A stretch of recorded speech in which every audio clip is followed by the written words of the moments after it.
Olá pessoal, eu recebi esse comentário e vem ver o que eu fiz.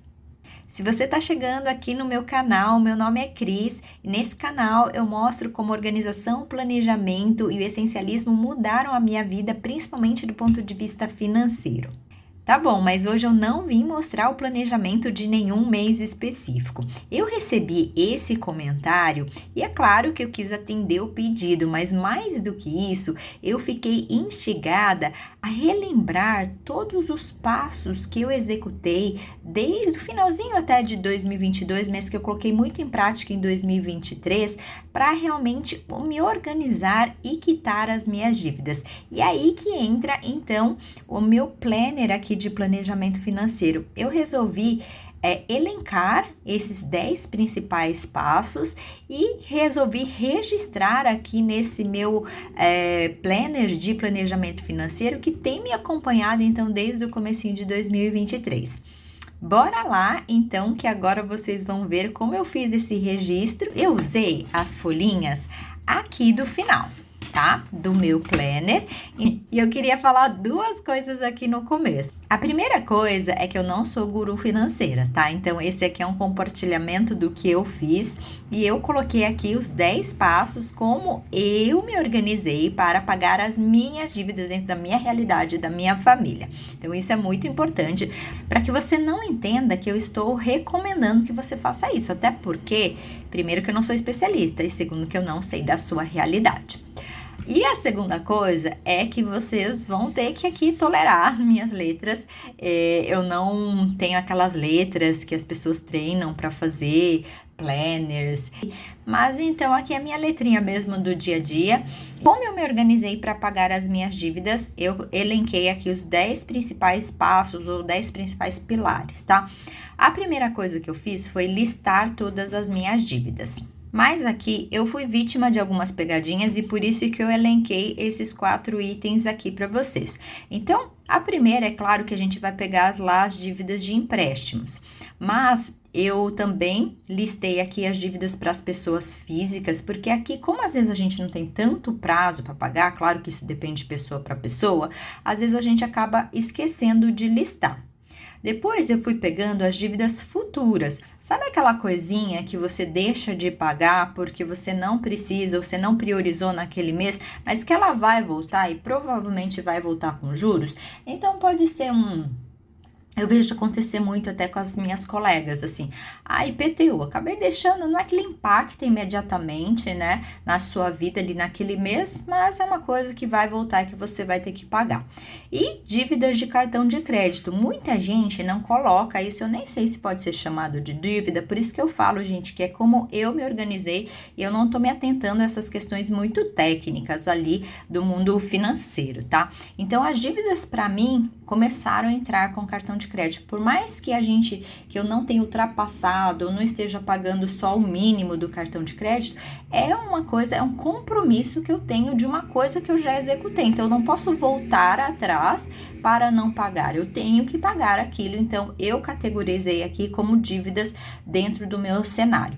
E aí, o que eu fiz? Eu coloquei tudo num papel, todas elas juntas. Se a gente coloca as coisas separadamente, às vezes a gente fica um pouco cego e a gente não vê o montante de coisa que a gente tinha, que a gente tem, na verdade, para pagar. E aí, às vezes, a gente não vai tão forte, a gente não vai tão engajado, a gente não se preocupa tanto, a gente minimiza um pouco a situação e não dá o valor, o peso que você deveria dar, porque as suas dívidas, na verdade, estão altas. Então, esse foi o primeiro passo, tudo bem anotadinho, todas as parcelas, todos os meses, de uma forma bastante detalhada.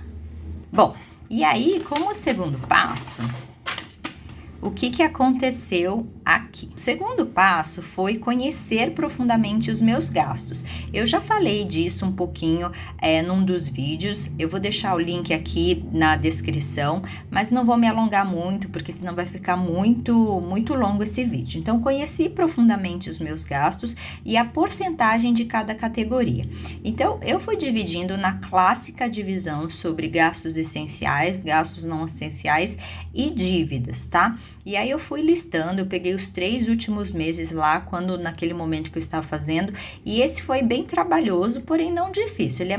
Essa etapa era mais trabalhosa do que difícil. Então, pegar todos os cartões, porque afinal eu tinha vários, pegar todas fazer anotações, pegar todos os comprovantes de cartão de crédito, cartão de débito, enfim, e guardando para realmente estudar e conhecer profundamente os meus gastos.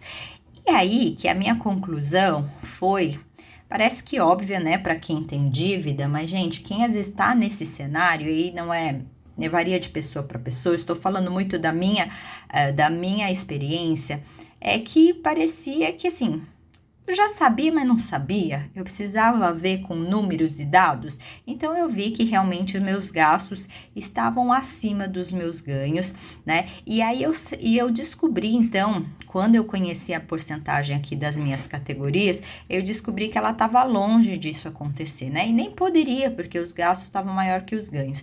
Então, eu tive que modificar essa porcentagem 50, 30, 20 para a minha realidade.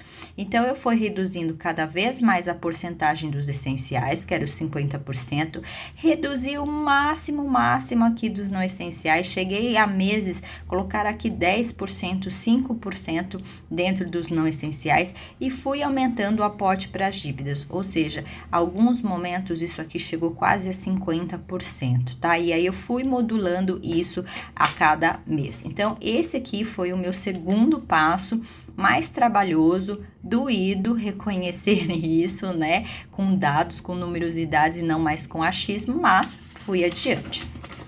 Muito bem.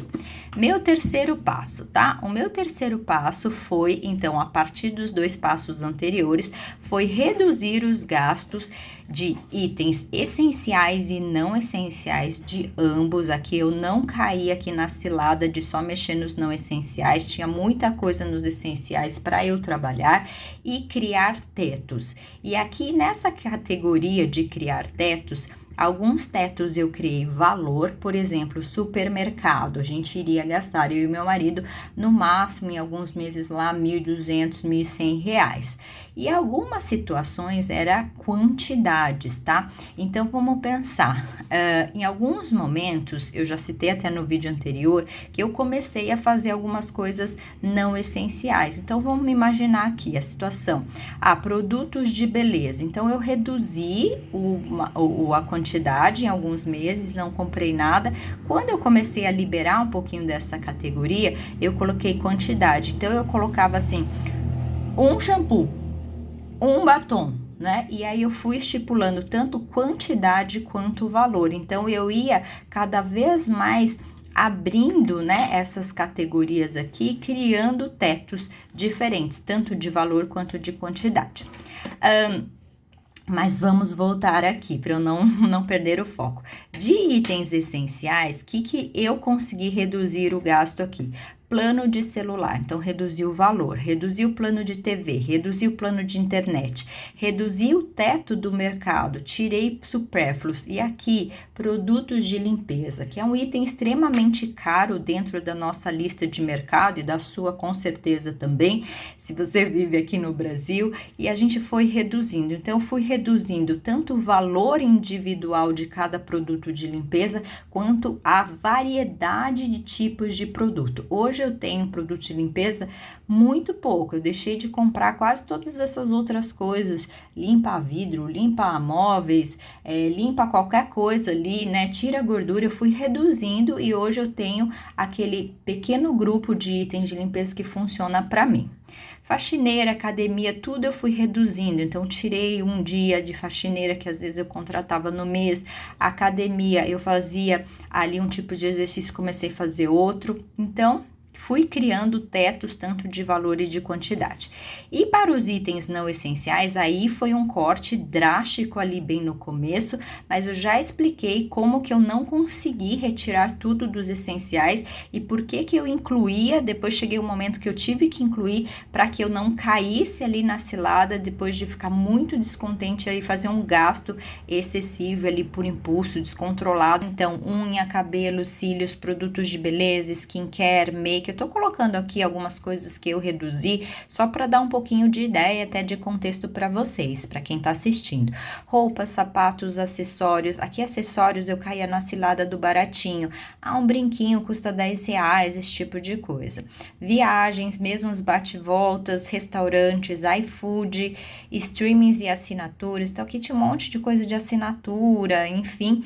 E olha só, presentes. Eu sou uma pessoa que gosta muito de presentear e eu achava porque era presente, nossa, poxa, tinha um ato ali de carinho, já tinha um ato super legal, né, de representação, de consideração, e às vezes eu acabava me assumindo compromissos maiores do que eu poderia naquela ocasião. Então, esse aqui foi o terceiro passo, e depois vamos aqui para o nosso quarto passo. Quarto passo, eu selecionei as dívidas que eu ia pagar primeiro. Como que eu tomei essa decisão? Porque aqui para mim estava bem difícil, porque eu tinha muitas dívidas, né? Como vocês já viram ali dentro dos outros vídeos da quantidade de dívidas que eu tinha.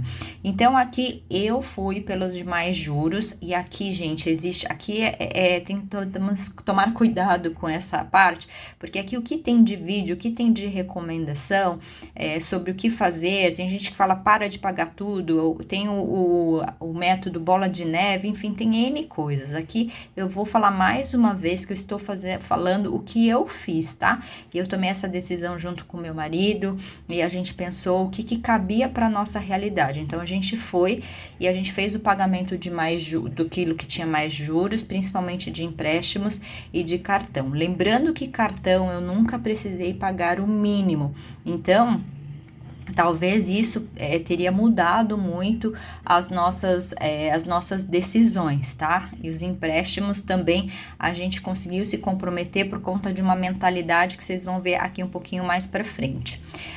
E eu resolvi aqui muito trabalhar isso junto com eliminar cartões, porque lembrem-se que dívidas de cartões entrou nesse meu planejamento. Então eu tinha que eliminar as fontes disso, e junto com isso, né, eu estava trabalhando essa questão do impulso de compra. Não é uma coisa, né, gente, tão fácil assim. Tudo a gente trabalha meio junto e misturado. Então eu precisei, tanto para trabalhar minha mentalidade, reduzir os meus impulsos, trabalhar com esse eliminar cartões dentro do quarto, dentro de uma categoria maior, que era o que eu ia pagar primeiro. Então eu fui pagando alguns cartões e tirando eles da minha vida, porque para mim funcionou melhor. Quinto passo, eu renegociei as minhas dívidas, tá? Então aqui eu consegui pegar um dinheiro de pessoa física, quitar uma outra coisa minha, contar até com aquele pouquinho de desconto, e aí eu renegociei algumas coisas com as pessoas físicas, não muito, tá? A maior parte, sei lá, 80% ainda era ali com o banco. E cartão de crédito, eu tive uma situação aqui que realmente, num mês específico, eu não ia conseguir pagar, e eu não queria pagar o mínimo. Eu sabia que ia receber um dinheiro ali nos dois próximos meses, ou seja, eu fiz o empréstimo, mas esse empréstimo não chegou nem perto a ser tão dividido. Então eram 2 ou 3 meses, se eu não me engano. Tem até ali depois na minha planilhinha, acho que vocês vão ver dentro do projeto de zero dívidas e cartões, às vezes tem com um valor grande, porém poucos meses, né? Porque aí realmente fazia uma compensação. Não era só de cartão de crédito, conforme eu mencionei, eu tive inúmeros imprevistos de saúde dentro da minha casa, dentro da minha empresa. Então, assim, as coisas foram se somando, não era só dívidas de cartões, tá? Muito do que eu vivi em 2023 foram N coisas que aconteceram aqui na nossa vida, mas eu já mencionei também um pouquinho nos vídeos passados. Então, esse foi o quinto passo.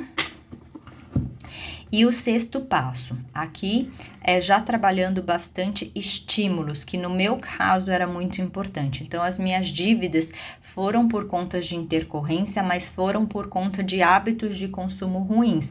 Então, se eu não trabalhasse também essas causas, eu também poderia só continuar vivendo um aumento dessa bola aí de neve. Então, eu tive que trabalhar esse ponto, que era me afastar de ambientes que estimulavam o consumo, tá? E o que eu trabalhei aqui como etapas principais. Primeiro, o e-mail. Então, eu descadastrei o meu e-mail, entrava um por um ali dentro da minha caixa de e-mail e descartava para que eu não recebesse mais propostas. Propostas não, né? Enfim, sugestões de compras, aquelas promoções, né? Imperdíveis, últimas oportunidades que as empresas fazem porque é certo que os consumidores caem ainda nessas situações e eu não era diferente, então eu me afastei deste ambiente de e-mail e também de redes sociais. E aí, em vez de deixar redes sociais como uma coisa assim muito etérea, o que nas redes sociais eu encontrava esse ambiente de consumo? Principalmente lojas, tá? Então eu parei de seguir lojas, principalmente no Instagram, porque aí você recebe uma imagem, você fica olhando aquilo constantemente, e aquele negócio fica fazendo parte do seu dia a dia. Quando você vê, você já comprou. Celebridades é um tipo de loja mais sofisticada, né? Eu digo que é uma televisão mais elaborada ainda para esse mundo de negócio, porque você gosta da pessoa, você de alguma forma se reconhece, se conecta com ela com alguma emoção, e aí sua compra, né, você fica muito mais instigada, mesmo que inconscientemente. Então, celebridades, eu adoro essas celebridades, adoro o que elas falam, mas eu falei, neste momento, para mim, não vai funcionar. Estilos de vida do futuro. Então, o que eu chamo de estilos de vida de futuro? Aquilo que você gostaria de ser. Então, eu gostaria de estudar sobre isso. Aí você fica vendo contas de qualquer rede social e você fica comprando curso, você fica comprando coisas do futuro. Você quer melhorar a sua alimentação, você fica comprando um monte de potinho de vidro, um monte de comida, de não sei o que. Você quer começar a fazer atividade física, você já está comprando lá um monte de roupa, um monte de suplemento, ou seja, estilos de vida futuro que você ainda não vive, que você ainda não deu o primeiro passo, ou que você ainda não vai viver realmente na prática. Eu me afastei disso, tudo isso, parei de seguir, e aí a decisão é sobre parar de seguir. E no meu caso, e eu sei que aqui pode ser muito controverso, porque eu passei um momento de 2023 consumindo muito esse tipo de conteúdo, mas isso foi uma decisão mais para frente. O tema de investimentos, ele me gerava um desejo muito grande de um estilo de vida futuro, que me gerava muita ansiedade, eu não tinha grana para investir, certo? Então eu resolvi ficar só um pouquinho em renda fixa, parei de ver esse conteúdo e foquei em quitar as minhas dívidas. Se é certo ou não, né? Então eu já não sei, isso deixo para quem é realmente mais estudado. Então um pouquinho só, bem pouco dos meus investimentos ali, do meu dinheiro foi para investimentos. Então se vocês forem ver ali o meu binder, enfim, o que tem, acho que tem R$1.700 que foram durante todos esses meses, mas um volume muito grande, então mais de 50 mil para pagar dívidas, né?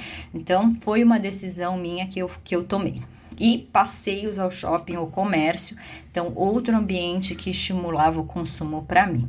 E aqui um ponto muito importante, eu falei com as pessoas sobre o meu momento para que elas entendessem que eu não estava me recusando, mas que eu tinha realmente um problema ali de consumo e de dívidas e que eu precisava resolver, tá? E mesmo quando as pessoas falavam assim, vai comigo, mas eu não deixo você comprar, para mim não funcionou na primeira e na segunda, então eu suspendi.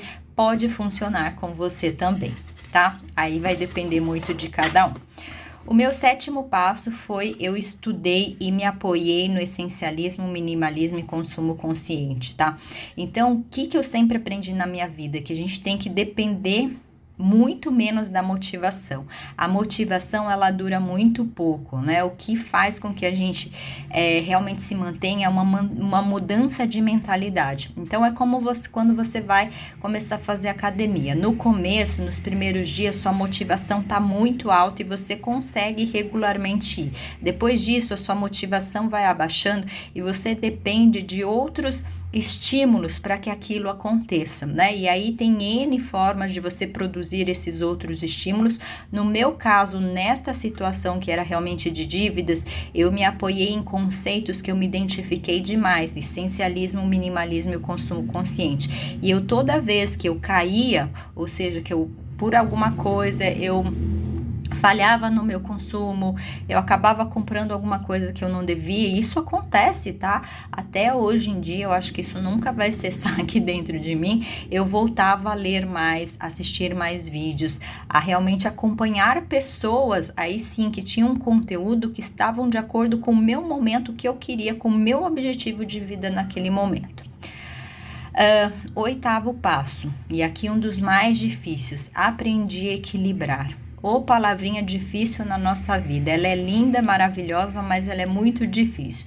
Então eu tive grandes embates aqui, momentos, né? Que foi o foco nas dívidas ou prazer e diversão?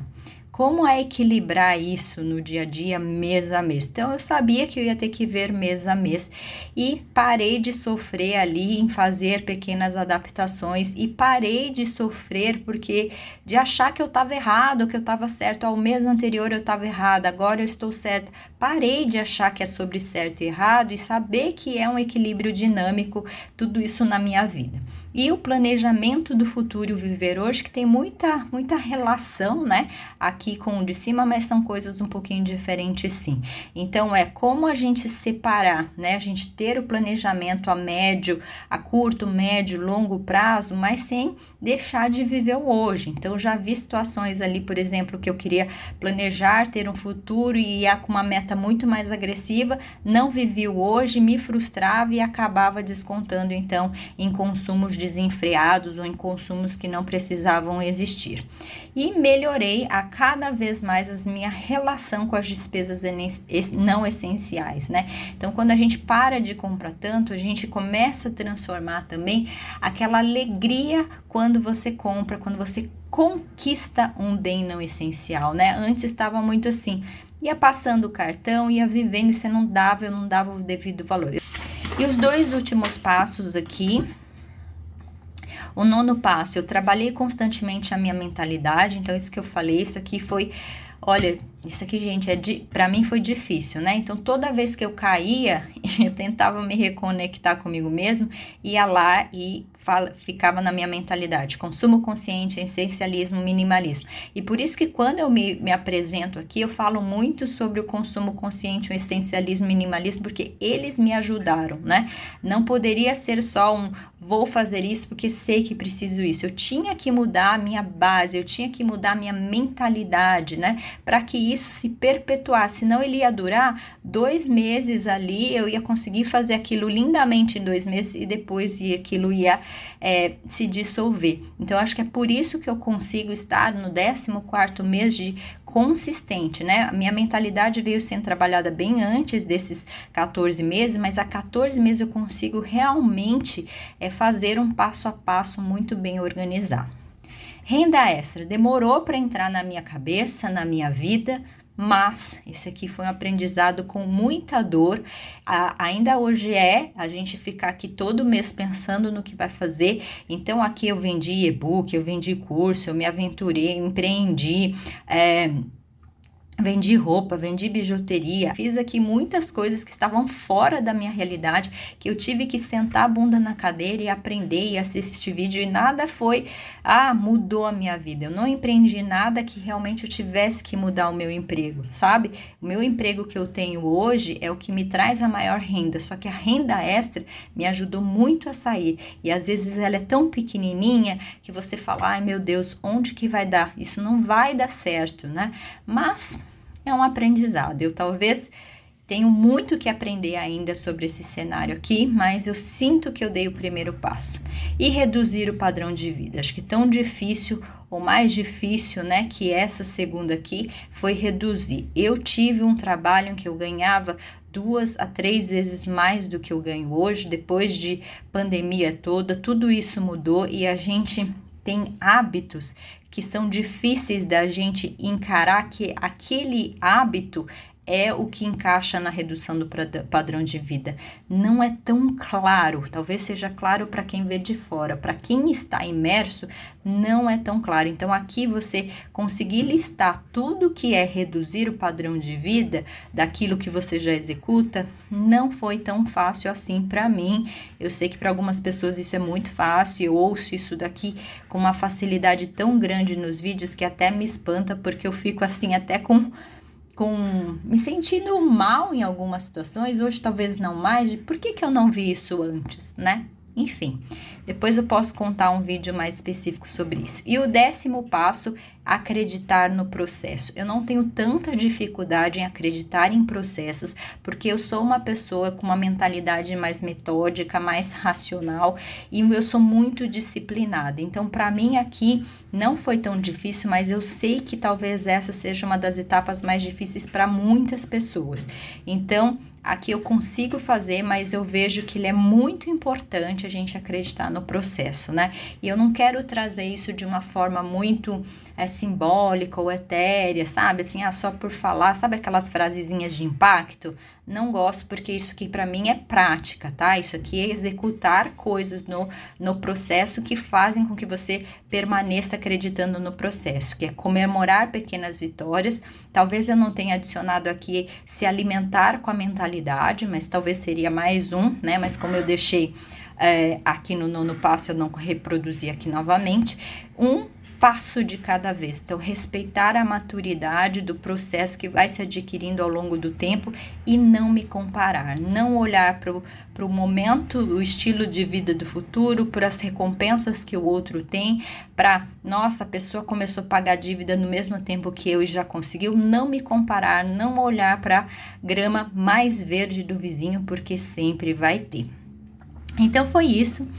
Foram esses os passos que eu usei aqui para me organizar e sair das minhas dívidas. Deixei todos, então, os 10 passos aqui registrado no meu planejamento financeiro. Quero agradecer mais uma vez quem deixou essa sugestão. Acho que gerou um vídeo aqui. Eu sei que ficou um pouquinho longo, mas acho que é um vídeo mais específico para quem realmente quer viver essa trajetória.